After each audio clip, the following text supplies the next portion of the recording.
నమస్తే, నేను Sujatha. Welcome to master key TV. ఇది సామాన్యుడి స్వేచ్ఛకు సంకేతం. ఇక డీటెయిల్స్ చూస్తే, గూఢచర్య ఆరోపణలతో అరెస్టు చేసిన 8 మంది భారత మాజీ నౌకాదళ అధికారులను విడుదల చేసిన వేళ ప్రధాని నరేంద్ర మోదీ ఖతర్ వెళ్లనున్నారు. ఇవాళ ప్రధాని ఖతర్కు వెళ్లనున్నట్లు విదేశాంగ శాఖ తెలిపింది. 13, 14 తేదీల్లో యునైటెడ్ అరబ్ ఎమిరేట్స్ పర్యటించనున్న మోదీ అక్కడ నుండి ఖతర్ రాజధాని దోహదకు వెళ్తారని విదేశాంగ కార్యదర్శి వినయ్ మోహన్ క్వాత్రా తెలిపారు. యుఏఈ అధ్యక్షుడు Sheikh Mohamed bin Zayed Al నహ్యాన్తో ద్వైపాక్షిక సంబంధాలపై చర్చిస్తారు. దుబాయ్లో జరిగే ప్రపంచ ప్రభుత్వ సదస్సు 2024కు గౌరవ అతిథిగా హాజరవుతారు. యుఏఈలోని జాయద్ స్పోర్ట్స్ సెట్లో అక్కడి భారతీయ సమాజాన్ని ఉద్దేశించి మాట్లాడతారు అని వినయ్ మోహన్ క్వాత్రా పేర్కొన్నారు.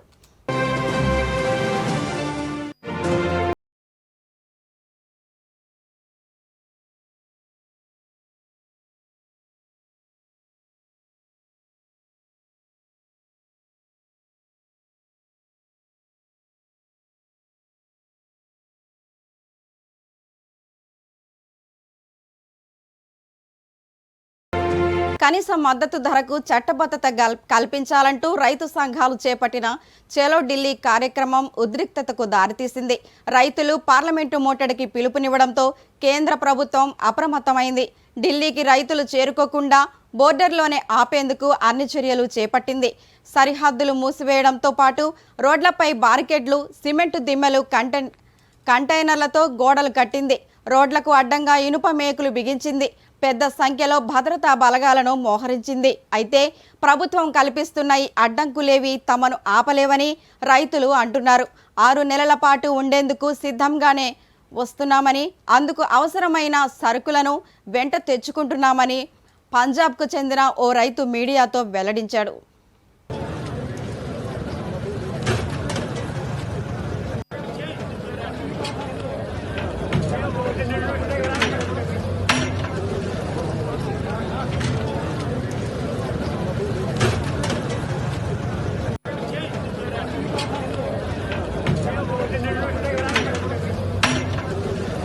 పోలీసు శాఖలో ఉద్యోగాల భర్తీపై తెలంగాణ ప్రభుత్వం దృష్టి పెట్టింది.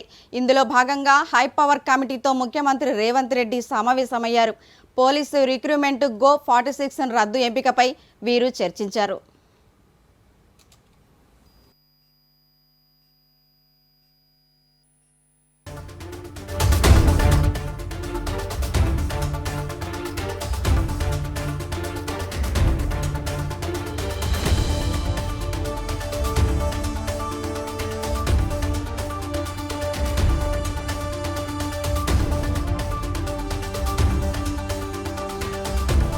వరి ధాన్యానికి మద్దతు ధర కంటే తక్కువ వచ్చినప్పుడే 500 బోనస్ ఇస్తామని కాంగ్రెస్ ప్రభుత్వం ప్రకటించింది. కిసాన్ కాంగ్రెస్ జాతీయ ఉపాధ్యక్షుడు, ధరణి కమిటీ సభ్యుడు ఎం కోదండరెడ్డి ఈ మేరకు వెల్లడించారు. ఎక్కడ ధాన్యానికి 500 రూపాయల బోనస్ అని మేము అధికారానికి రాగానే ఎక్కడ కూడా మేము కొనుగోలు సెంటర్లు పెట్టకుండానే అక్కడక్కడ పెట్టినా కూడా 2060 రూపాయలు ఎంఎస్పి ధర ఉంటే 2600కు ఓపెన్ మార్కెట్లో రైతులకి ధాన్యం అమ్ముకోవడానికి అవకాశం దొరికింది. మేము అన్నదేమిటి, ఎంఎస్పి కంటే తక్కువ ఎవరికైనా నష్టం జరిగితే మేము బోనస్గా ఇస్తామన్నాం. కానీ ఎంఎస్పి కంటే ఎక్కువనే రైతాంగానికి డబ్బు వచ్చింది. అదొక పాయింట్. మంత్రి విశాఖ ఏయూ గ్రౌండ్స్లో ఆడుదాం ఆంధ్ర ఫైనల్ కబడ్డీ పోటీలను మంత్రి రోజా ప్రారంభించారు. దేశంలో ఏ ముఖ్యమంత్రికి రాని గొప్ప ఆలోచన సీఎం జగన్మోహన్ రెడ్డిదని, మట్టిలో మాణిక్యాలను వెలుగులోకి తెచ్చిన ఘనత ఆయనదే అని రోజా అన్నారు. అంతర్జాతీయ ప్లేయర్స్కు గ్రూప్ 1 ఉద్యోగాలతో పాటు అకాడమీలు పెట్టుకోవడానికి ప్రోత్సాహం ఇస్తున్నారని మంత్రి రోజా చెప్పారు. చంద్రబాబు లాంటి డర్టీ పొలిటీషియన్స్ వల్ల రాష్ట్రం అభివృద్ధికి నోచుకోలేదని రోజా విమర్శించారు. షర్మిల మాట్లాడే ప్రతి మాట కూడా చంద్రబాబు స్క్రిప్టే అని రోజా ఆరోపించారు. రాజకీయ లబ్ధి కోసం గతంలో కాంగ్రెస్తో ఇప్పుడు బీజేపీ, జనసేనతో చంద్రబాబు పొత్తు పెట్టుకుంటున్నారని ఆమె ఆరోపించారు.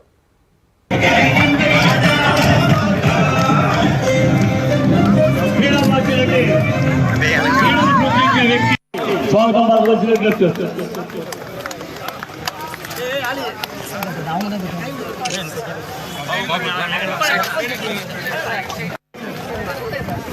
జిల్లాల మధ్య జరుగుతున్న ఈ ఫైనల్ మ్యాచ్ కి విచ్చేసిన వారికి మనందరం పలుకుతున్నాం.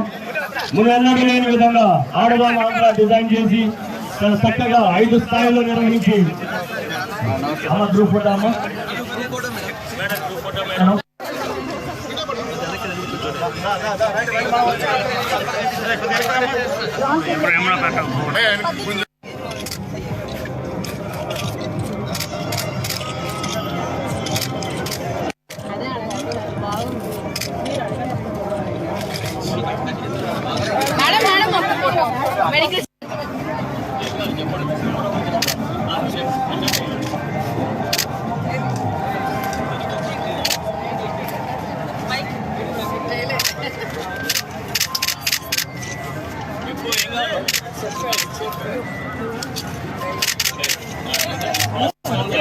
ఆస్మాన్ బై తిరుపతి గైస్ మీకేం కావాలి రైడర్ కోట్ ఏ కోట్ కావాలి ఓకే థ్యాంక్ యూ వెకేట్ చేయండి గ్రౌండ్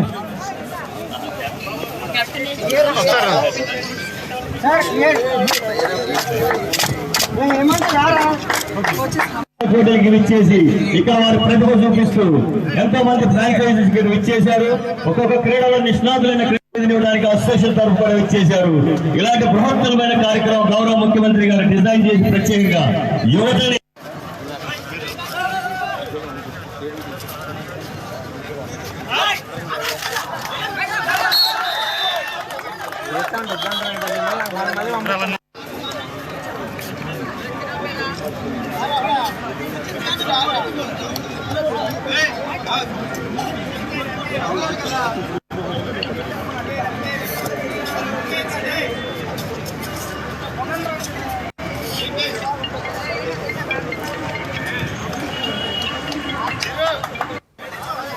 మేడ్చల్ జిల్లా గట్కేసర్ మున్సిపాలిటీలోని ఎన్ఎఫ్సి నగర్ 2వ వార్డు హోమ్స్ ఏంజిల్ స్కూల్ పైన పెట్టిన సెల్ టవర్ను కాలనీ వాసులు వ్యతిరేకిస్తున్నారు. ఈ సందర్భంగా కాలనీ వాసులు మాట్లాడుతూ స్కూల్ పైన ఉన్న సెల్ టవర్ మూలంగా రేడియేషన్ వల్ల పిల్లలకు అనారోగ్య బారిన పడతారని, సెల్ టవర్ ఎర్తింగ్ను రోడ్ పైన పెట్టారని, దాని మూలంగా స్థానికులు భయభ్రాంతులకు గురవుతున్నారని అన్నారు. సెల్ టవర్ను తీసివేయాలని పురపాలక సంఘం ముందు కాలనీ వాసులు ధర్నా చేశారు. ఈ కార్యక్రమంలో నార్ల మల్లేష్ యాదవ్, చెల్ల చిత్తరంజన్ రెడ్డి, సామల శ్రీనివాస్, భోగ వెంకటస్వామి, మేంగ గౌరయ్య, మెట్టు విజయ్ కుమార్, మంగళగిరి మణి కాలనీ వాసులు పాల్గొన్నారు.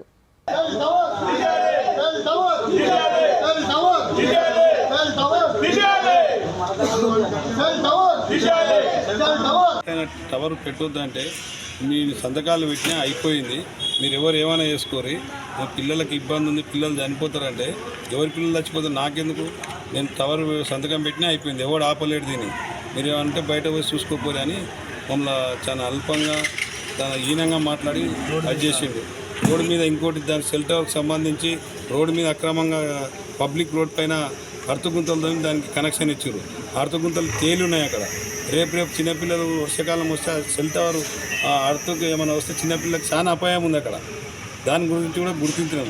మున్సిపల్ ఆఫీస్లో కూడా మేము కంప్లైంట్ ఇచ్చినాం. దాని గురించి కూడా సొంత బిల్డింగ్ పెట్టుకున్నాం. సొంత బిల్డింగ్, స్కూల్ బిల్డింగ్, ఆ స్కూల్ కూడా పర్మిషన్ లేదు. మేము టవర్కి వ్యతిరేకం కాదు, టవర్ ఏదైనా పెట్టుకోవచ్చు, కానీ స్కూల్ పైన చిన్నపిల్లలు ఉన్న స్కూల్ పైన పెట్టొద్దని మా ఆరోపణ. బిల్డింగ్లో స్కూల్ ఉంది, స్కూల్ పైన మళ్ళీ పెంట్ హౌస్ మీద టవర్, సెల్ టవర్ కింద అర్తగుంతలు రోడ్ పైన గవర్నమెంట్ రోడ్ పైన. మీ డిమాండ్ ఏంది? టవర్ పెట్టొద్దనా? టవర్ పెట్టాలి. టవర్ ఉంది అక్కడ, స్కూల్ పైన పెట్టదు, పిల్లలు ఉన్నారు. టవర్కి మేము వ్యతిరేకం కాదు, స్కూల్ పైన పెట్టిన దానికి మేము వ్యతిరేకం అంతే. స్కూల్ పైన టవర్ పెట్టదు, స్కూల్ పైన టవర్ పెట్టదు. పక్కనే కేవీ స్కూల్ ఉంది, సెంట్రల్ స్కూల్ ఉంది. ఇన్ని దినాల దాకా ఆపినాం.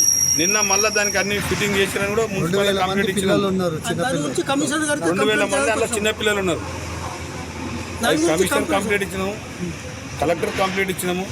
ఎవరు దాని గురించి ఇందాక ఆపిరు, మళ్ళీ నిన్న ఎందుకు స్టార్ట్ చేసారో మాకేం అర్థమైంది. గంటలో మొత్తం రైట్. నువ్వు మాట్లాడు. కౌన్సిలర్ వచ్చింది, మేము ఎన్నిసార్లు కంప్లైంట్ ఇచ్చినాము, అందుకు రమ్మని ఫోన్లు చేసినాము, అన్ని చేసినాము, కానీ ఆమె రెస్పాన్సిబుల్ ఇవ్వలేదు. పండగ అది మేము ఇంట్లో చేసుకోవద్దా అని అన్నది. అంటే సరే అనేసి మేము ఊరుకున్నాం. తర్వాత నెక్స్ట్ రోజు వచ్చి ఏమన్నా అంటే కాదు ఇప్పుడు మనం ఏం చేసేదే లేదు, అక్కడ నుండి వచ్చింది ఒక ఏంటిది ఆయన లీడర్తో పర్మిషన్ ఏమో వాళ్ళ ఇంటికి కూడా ఇచ్చింది కానీ వాళ్ళకి కూడా ఏమి ఇవ్వలేదు, వాళ్ళు తీసేయలేదు. అది ఆన్ చేసినాక ఇక మనం ఏం చేయలేము, ఏం లేదు. మరి ఏమంటే ఇప్పుడు మీరు ఇప్పుడు గెలిచిరు కదా వాళ్ళు ఏం చేస్తారు వాళ్ళని చేయమను, ఇప్పుడు మన నుండి అయితే కాదు అనేసి అని అన్నారు. అంటే మాట్లాడాలి కదా అనేసి అని అంటే లేదు మేము మాట్లాడినా కానీ అది కాదు, అంతా అయిపోయింది, ఇప్పుడు అసలు కాదు, మీరు ఎక్కడ పోయినా కాదు, ఏం చేసుకుంటారో చేసుకోండి, మా నుండి అయితే కాదు, ఇంకా ఎవరన్నా వచ్చినా కానీ మా నుండి ఏం కాదు, ఏం మీరు ఎవరంతా ఉంటే వాళ్ళు ఇప్పుడు గెలిచారు కదా ఎవరన్నారు అన్నమాట రామాదేవి కౌన్సిలర్, నా నుండి అయితే కాదు, నేను ఎక్కడ రమ్మంటే అక్కడికి వస్తాను, కానీ ఇంతవరకు మాత్రం మీకు ఏమైంది ఏంటి కానీ మాకు రాలేదు, అడగలేదా ఇంతవరకు. మేము వచ్చి అడుగుతుందేమో, మరి నేను ఇంత చెప్పినాం కదా, వచ్చి అడుగుతుందేమో అంటే కూడా అస్సలు ఇంతవరకు రాలేదు. మరి ఏమైంది అక్క అని కూడా ఇంతవరకు చేయలేదు కౌన్సిలర్. సార్ మీరు ఏం డిమాండ్ చేస్తారు? మాకు టవర్ తీసేయాలి, టవర్ తీసేయాలి. మా పక్కనే మాకు తెలుసు. సింగోటం రాము హత్య చాలా బాధాకరమని బీజేపీ నేత ఈటెల రాజేందర్ అన్నారు. కొల్లాపూర్ నియోజకవర్గ ప్రజానికానికి సింగోటం రాము పరిచయం ఉన్న వ్యక్తిగా గత 5-6 సంవత్సరాలుగా రాజకీయాలలో చురుకుగా ఉంటూ ఇక్కడి ప్రజానికానికి ఎంతగానో సహాయపడుతున్నారు మంత్రి అన్నారు. అలా ఎంతగానో పేరు పొందిన రాము హత్యకు గురి కావడం చాలా బాధాకరమని, అతి తక్కువ కాలంలో ప్రజల హృదయాలలో చోటు సంపాదించుకున్నారని ఈటెల అన్నారు. ప్రజా జీవితంలో ఉండే ఇలాంటి మంచి వ్యక్తిని పోగొట్టుకోవడం పార్టీకి తీరని లోటని ఈటెల పేర్కొన్నారు. సింగోటం రాముగా కొల్లాపూర్ నియోజకవర్గ ప్రజానికానికి పరిచయం ఉన్నటువంటి వ్యక్తి. గత 5-6 సంవత్సరాలుగా ప్రజా జీవితంలో ఉండాలి, ప్రజా నాయకుడిగా ఎదగాలని చెప్పి కలలు కానీ తను సంపాదించిన సంపాదనలో ఈ ప్రాంత ప్రజానికానికి ఎక్కడ ఆపదొచ్చినా ఎక్కడ అవసరం ఉన్నా నేనున్నా అని చెప్పి ఆదుకునే వ్యక్తి సింగోటం రాము. పేదవాళ్ళు ఇల్లు కట్టుకుంటున్నప్పుడు, పేదవాళ్ళ ఇళ్ళల్లో పిల్లలు చదువుకుంటప్పుడు, పేదవాళ్ళ ఇళ్ళల్లో పెళ్ళి లేనప్పుడు సహాయం అందించి ఆదుకున్న వ్యక్తి పుట్ట రాము.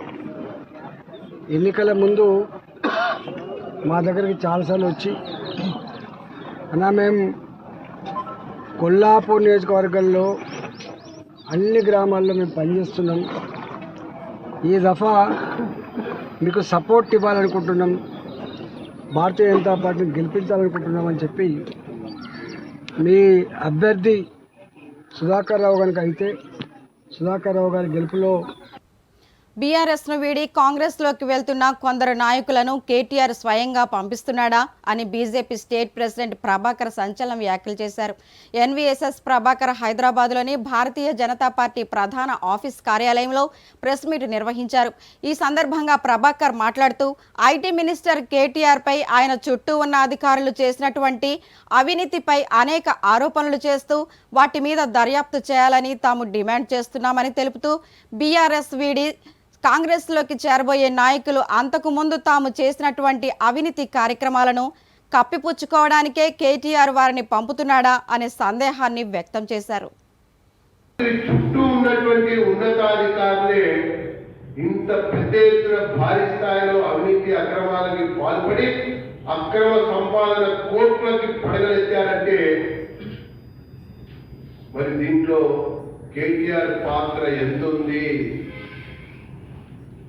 అన్నటువంటి విషయం పైన కూడా దర్యాప్తు చేయాలని చెప్పని భారతీయ జనతా పార్టీ డిమాండ్ చేస్తుంది.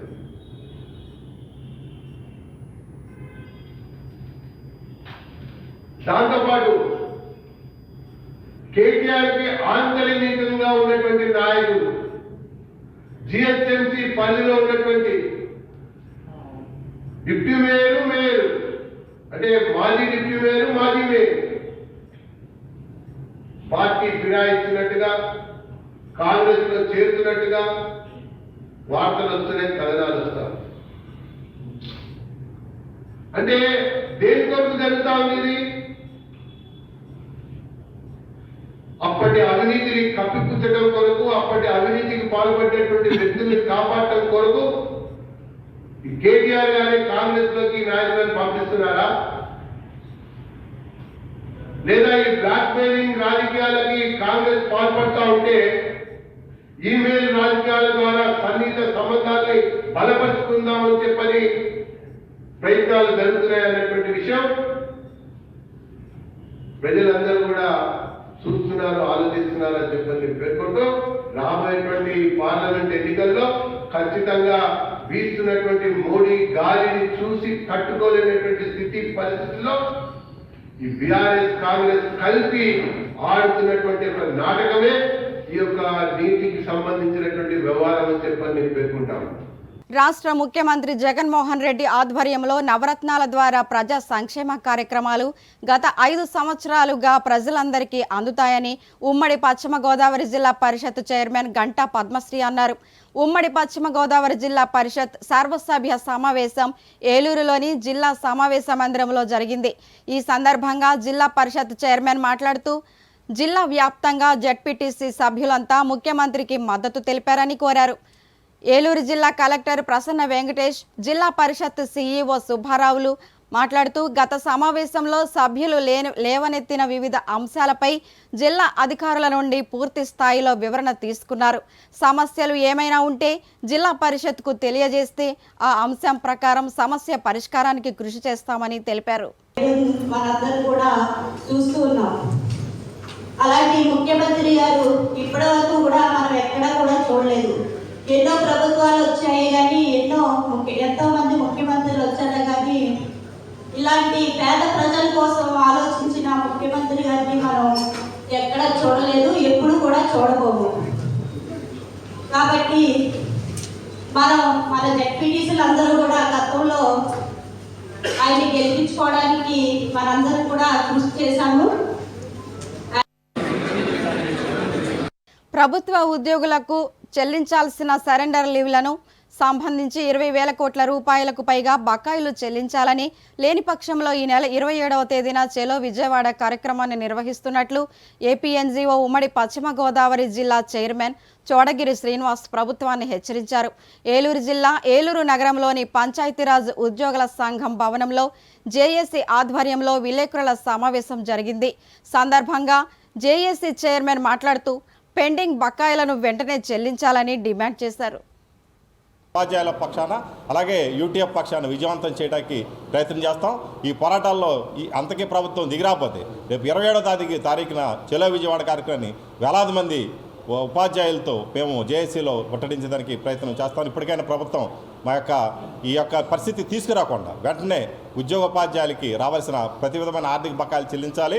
అలాగే న్యూ పెన్షన్ స్కీమ్ని రద్దు చేసి ఓల్డ్ పెన్షన్ స్కీమ్ని అమలు చేయాలి. ఇంకా ఈ యొక్క ఓట్లతో గతంలో చూసినట్లయితే ఈ ప్రభుత్వానికి 95% టీచర్లు అలాగే ఎంప్లాయీస్ అందరూ కూడా ఓట్లు వేసిన పరిస్థితి ఉంది. కనుక రాబోయే ఎన్నికల్లో మా యొక్క మద్దతు కావాలంటే ఖచ్చితంగా మాకు రావాల్సింది కూడా చెల్లించాలని డిమాండ్ చేస్తున్నాం. ఈ సందర్భంగా నిరసిస్తూ ఉద్యమంలోకి వెళ్తానికి ప్రయత్నిస్తున్నాం. కార్యాచరణ రూపొందించడం జరిగింది. ప్రభుత్వం వెంటనే ప్రధానంగా ఆర్థిక పన్ను అంశాలు చూసినట్లయితే దాచుకున్న డబ్బులు కూడా రాని పరిస్థితి. చాలామంది టీచర్లు లోన్లు పెట్టుకుని పిల్లల పెళ్లిళ్ళ కోసం అప్లై చేసుకుంటే పెళ్ళి అయిపోయిన సంవత్సరం వరకు కూడా లోన్లు రాని పరిస్థితి ఉంది. వెంటనే 6 గంటల ధర్నాలు, 12 గంటల ధర్నాలు, 36 గంటలు. రాష్ట్ర ప్రభుత్వం 2100 ఉపాధ్యాయ పోస్టుల భర్తీకి రాష్ట్ర ప్రభుత్వం డిఎస్పీ 2024 నిర్వహిస్తున్న సందర్భంలో అప్రెంటిస్ విధానాన్ని రద్దు చేయాలని పీడీఎఫ్ ఎమ్మెల్సీ ఐవి ప్రభుత్వాన్ని డిమాండ్ చేశారు. అంబేద్కర్ కోనసీమ జిల్లా అమలాపురం యూటీఎఫ్ హోంలో ఆయన విలేకరుల సమావేశంలో నిర్వహించారు. ఈ సందర్భంగా ఐవి మాట్లాడుతూ రాష్ట్ర ప్రభుత్వం రోజురోజుకు దిగజారుడు రాజకీయాలు చేస్తోందని, ముఖ్యమంత్రి ఈ విధంగా మార్చుకోవాలని హెచ్చరించారు. ఎంత అతి తక్కువ సంఖ్యతో డిఎస్సిని ప్రకటించిన ప్రభుత్వాలు ఏమీ లేవని చెప్పి ఇది జగన్మోహన్ రెడ్డి దుర్మార్గమైన రికార్డ్ అని చెప్పి చెప్పదలిచింది. అందువల్ల ఈ రోజున ఈ డిఎస్సి నియామకాలలో కూడా అప్రెంటిస్ విధానాన్ని తిరిగి ప్రవేశపెట్టడం కూడా చాలా దుర్మార్గం అని చెప్పదలిచింది. 1994లో నాటి కాంగ్రెస్ ప్రభుత్వం 5 ఏళ్ల తర్వాత డిఎస్సి ప్రకటిస్తూ నాడు కూడా ఉపాధ్యాయ నియామకాల్లో అప్రెంటిస్ విధానం ప్రవేశపెడితే మేము 16 సంవత్సరాలు పోరాటం చేసి ఉపాధ్యాయ ఉద్యమం, పీడిఎఫ్ ఎమ్మెల్సీలు 16 సంవత్సరాలు పోరాటం చేసి 2008 పిఆర్సీ సిఎస్ రావు పిఆర్సీ ద్వారా మా పీడిఎఫ్ ఎమ్మెల్సీలతో కలిపి అప్రెంటిస్ రద్దుకు సిఫారసు చేయాలని చెప్పి ఆ రకంగా సిఎస్ రావు కమిటీ అప్రెంటిస్ రద్దుకు సిఫారసు చేస్తే 2010లో ఈ అప్రెంటిస్ విధానాన్ని రద్దు చేయించుకోవడం అనేటువంటి జరిగింది. ఆ రకంగా 2012 డిఎస్సి మళ్ళీ తిరిగి రెగ్యులర్ నియామకాలు చేస్తే 1994, 2024, 20 సంవత్సరాల క్రితం ప్రవేశపెట్టినటువంటి దుర్మార్గమైన అప్రెంటిస్ విధానాన్ని మళ్ళీ తిరిగి జగన్మోహన్ రెడ్డి ప్రభుత్వం ప్రవేశపెట్టడం అనేది చాలా అన్యాయం, దుర్మార్గం అని చెప్పి చెప్పదలిచింది. జగన్మోహన్ రెడ్డి ప్రభుత్వం 2018-19 నాడు జనసేన సిద్ధాంతాలతో పాటు అమలాపురం నియోజకవర్గంలో ఉన్న సమస్యలు తెలుసుకోవాలని Janasena party Amalapuram assembly incharge Shettibathula Rajababu చేపట్టిన మహా సంకల్ప యాత్ర అంబేద్కర్ కోనసీమ జిల్లా అమలాపురంలో 100వ రోజుకు చేరుకుంది. 100 రోజు మహాసభ సంకల్ప యాత్రలో మహిళలు హారతులతో రాజబాబుకు ఘన స్వాగతం పలికారు. ఈ సందర్భంగా రాజబాబు మాట్లాడుతూ రాష్ట్రంలో జగన్మోహన్ రెడ్డి ప్రభుత్వం పూర్తిగా విఫలమైందని, జనసేన టీడీపీ ఉమ్మడి అభ్యర్థి అమలాపురం నియోజకవర్గంలో 50,000 పైగా మెజారిటీ వస్తుందని రాజబాబు తెలిపారు. ఈ కార్యక్రమంలో జనసేన టీడీపీ నాయకులు, కార్యకర్తలు, వీర మహిళలు అధిక సంఖ్యలో పాల్గొన్నారు.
ఇవి బులెటిన్ అప్డేట్స్. మరెన్నో అప్డేట్స్తో మళ్ళీ కలుద్దాం. చూస్తూనే ఉండండి మాస్టర్ కీ టీవీ.